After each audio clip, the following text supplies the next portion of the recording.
My mother-in-law, who loves expensive and fancy things, often makes rude comments whenever she sees me. She always tells me I'm plain and not fit to be her son's wife. One day, she even spilled wine on my dress, calling me cheap, but she changed her tone once she found out the truth. My name is Isabelle. I'm a 28-year-old housewife. I married my husband, James, 2 years ago. We don't have kids yet, so we're enjoying our time together and are thinking about starting a family soon. My married life with James is great, kind and caring. However, my relationship with my mother-in-law, Kate, isn't good. She's been critical of me since we got married, and even after 2 years, we haven't managed to get along. I try to be friendly, but it seems she has no interest in building a good relationship. The first time I met her, she said things like, "She's so plain and simple. Is she really good enough for my son?" Maybe I made a bad first impression, but it felt like she was telling me I didn't deserve to be in her family. My parents are just regular working people. My dad's an office worker, and my mom's a nurse. When my mother-in-law heard about them, she looked at me with pity and said, "I can't believe your mother has to work too. Were you that poor?"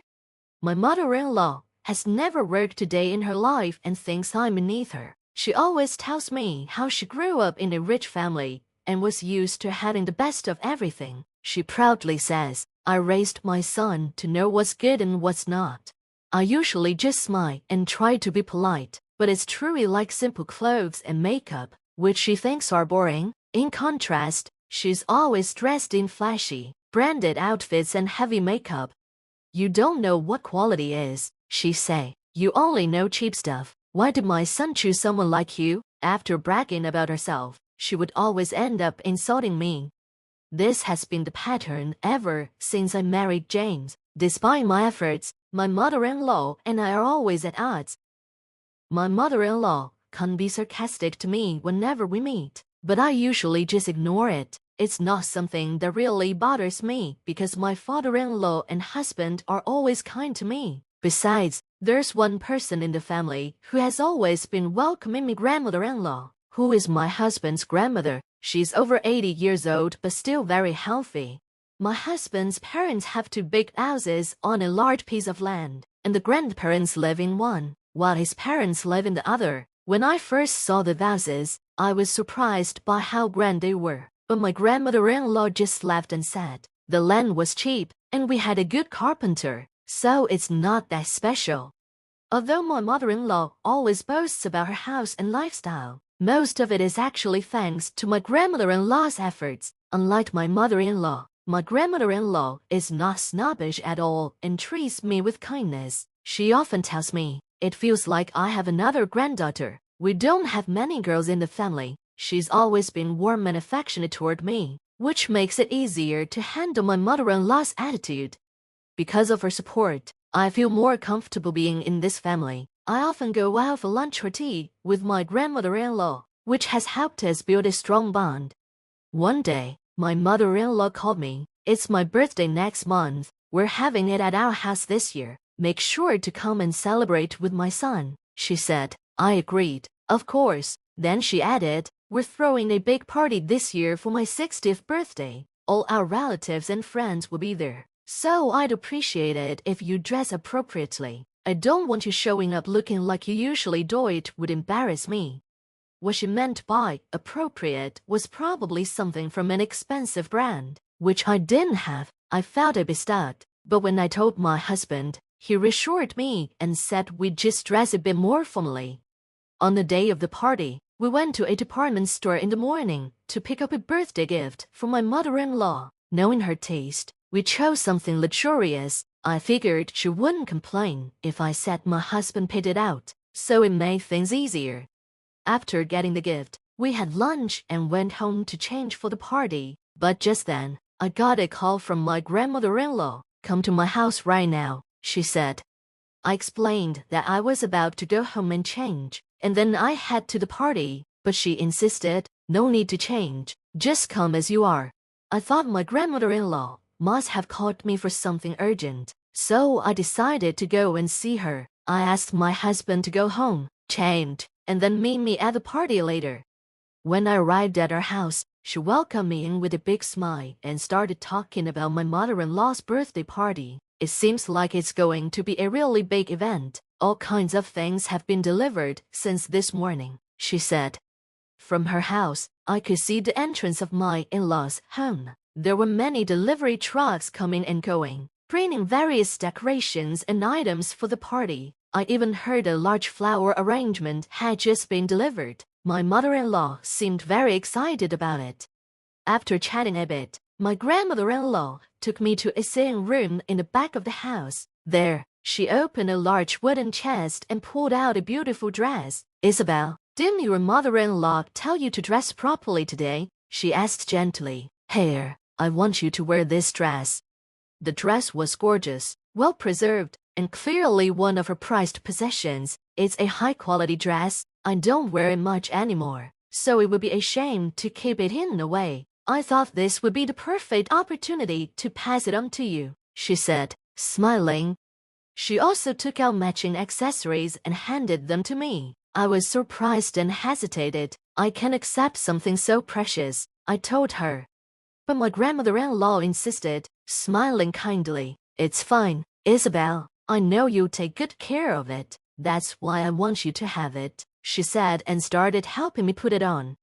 Before I knew it, she had dressed me in the beautiful gown. I hadn't worn a dress like this since I was 21. "It's been a long time since I've worn a dress too," she laughed, "but it's a fancy party, so this is a good chance, right?" While we chatted about the party, I didn't even realize I was fully dressed. Just then, someone arrived at our house. My grandmother-in-law turned to me and said, "This person would do your hair and makeup. Let's get you all ready for the party." My grandmother-in-law even called a hairdresser to help me get ready for the party. She had been taking care of me for a long time and wanted me to look beautiful. Thanks to her, I was dressed up nicely, and she assured me that my mother-in-law wouldn't complain. Just as I finished getting ready, my husband called to say he had arrived at my parents' house. I thanked my grandmother-in-law and got ready to leave. "I'll be there soon after I change," I told her, and she wished me well. When I arrived at my parents-in-law's house with my husband, he was surprised to see me in my fancy outfit. The hall was already crowded with relatives, and the party was in full swing. My mother-in-law, wearing a bright red dress, was sitting at the head of the table and looked very happy. "Happy birthday, mother-in-law," I said as I walked over to greet her. I handed her the gift I had brought, but my mother-in-law looked at me as if she were judging me, then pulled me aside into the kitchen. "What a cheap dress. I told you to come dressed properly," she complained, sounding ruder than usual, probably because she had been drinking. Suddenly, she splashed her wine on my dress, staining it. "You know you only wore a dress because you forced yourself. Why didn't you pick something with a pattern instead of such a plain one? You really have no taste. This is why I dislike people from poor families," she continued, ignoring my distress and ruining my dress completely. She told me to go home, since I wouldn't be allowed to stay at the party in a cheap dress. I was shocked and could only mutter, "This is your mother's," feeling sad because my grandmother-in-law had put so much effort into preparing me for this occasion. My mother-in-law didn't understand what I meant and tried to kick me out. Just then, I heard my grandmother-in-law's voice behind me. "What do you mean cheap? Is that my dress?" she asked as she approached me. Seeing the stain on my dress made me tear up. "Oh my God, this is terrible," she said. I felt so sorry that all I could do was apologize to her, looking down in shame. "It's okay," my grandmother-in-law said, pulling out a handkerchief to clean the stain. My mother-in-law watched the scene, looking pale and realizing what she had done. "If you do it this way, the stain won't spread. I have a stain remover that can help with it," my grandmother-in-law reassured me. My grandmother-in-law looked at me kindly and then turned to my mother-in-law. "Which dress do you think is cheap?" she asked. "This is one I had made a long time ago, and it must have cost several $1,000,000. The fabric and the tailoring are top-notch, just like you love." When my grandmother-in-law mentioned the price, my mother-in-law rolled her eyes. I was also surprised to hear that the dress was so expensive, even though I knew it was nice. My grandmother-in-law sarcastically explained how valuable the dress was to my mother-in-law, pointing out that she had ruined an expensive item.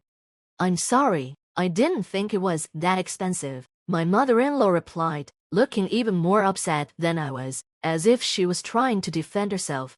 My grandmother-in-law continued to blame her, saying, "How can someone who doesn't know the value of things make fun of others? You only care about fancy things and names, but you don't know what's really good. You're disgusting. You embarrass me." My mother-in-law, who seemed to have sobered up, couldn't argue back and just looked down.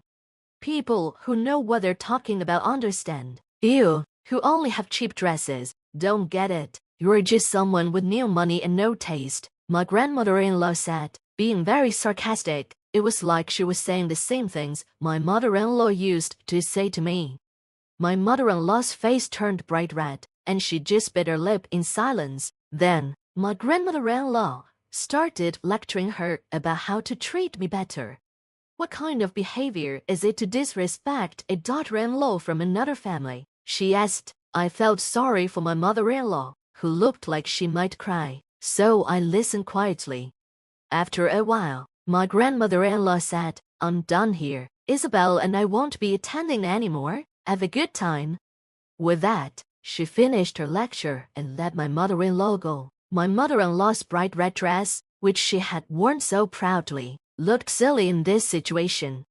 "Wait here. I have a change of clothes for you at home," my grandmother-in-law said. She went to get my clothes, and I changed into them before heading back to her house. My husband came with me, and he seemed very angry after hearing what had happened from my grandmother-in-law. We left my parents-in-law's house together and went out for dinner, just the four of us. It felt good to enjoy ourselves without worrying about my mother-in-law. Later, my husband and grandmother-in-law lectured my mother-in-law again, telling her not to approach me. They also restricted her from spending money freely. This all happened because my grandmother-in-law told my mother-in-law to learn modesty. At that moment, my mother-in-law looked so pale that I couldn't bear to look at her. My grandmother-in-law declared that she would give me all her dresses, jewelry, and other valuable things. "It doesn't make sense to let someone who doesn't appreciate their value have them," she said, continuing to be sarcastic toward my mother-in-law. I had tried not to say much about it before, but it was clear my grandmother-in-law didn't like my mother-in-law's love for luxury. Later, with a mischievous smile, my grandmother-in-law told me that a wine stain on the dress had come out. I was really happy and relieved. I still don't fully understand the value of things, but I've learned it a lot from my grandmother-in-law, who accepted me wholeheartedly.